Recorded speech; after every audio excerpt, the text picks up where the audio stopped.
Standing up. That's a nice shot.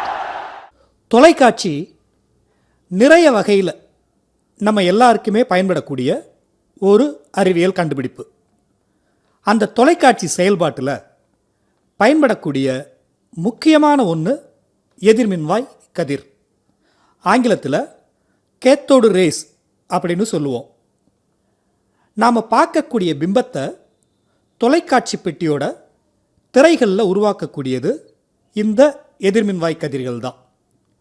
1897 எதிர்மின் சுமை கொண்ட இந்த கதிர்களை ஜே தாம்சன் அப்படிங்கிற அறிவியல் விஞ்ஞானி கண்டுபிடிச்சார். இந்த கண்டுபிடிப்பு தான் எலக்ட்ரான்கள் என்று சொல்லக்கூடிய துகள்களை கண்டுபிடிக்க ஆதாரமாக அமைஞ்சது.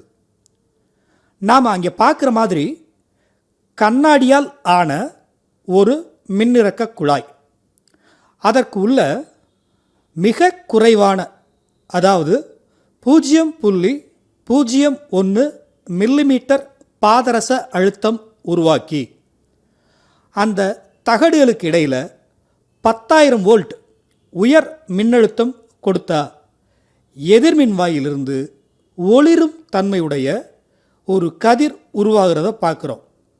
இதுதான் எதிர்மின்வாய் கதிர்கள். இந்த கதிர்கள் படக்கூடிய திரையில் ஒரு ஒளிர் பொருள் பூசப்பட்டிருக்கு. இந்த கதிர்கள் படக்கூடிய இடம் ஒளிர்தலை உருவாக்குது.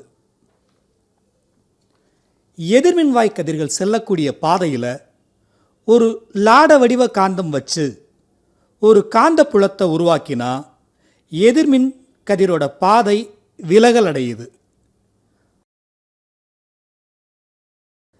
எதிர்மின்வாய் கதிர்களோட பாதையில் 2 உலோகத் தகடுகளை பயன்படுத்தி ஒரு மின் புலத்தை செயல்படுத்தினா அந்த கதிரானது நேர்மின் சுமையுடைய தகடு பக்கமாக விலகல் அடைகிறது.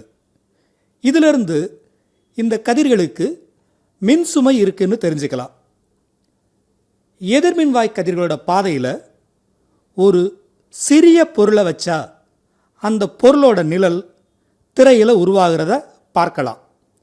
இதிலிருந்து எதிர்மின்வாய் கதிர்கள் நேர்கோட்டு பாதையில் பயணிக்குதுன்னு தெரிஞ்சுக்கலாம்.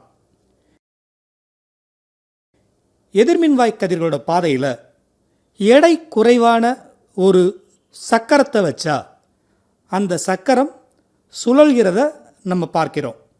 இதிலிருந்து எதிர்மின்வாய் கதிர்கள் நிறையும் ஆற்றலும் உடைய சிறிய துகள்கள்னு தெரிஞ்சுக்கலாம்.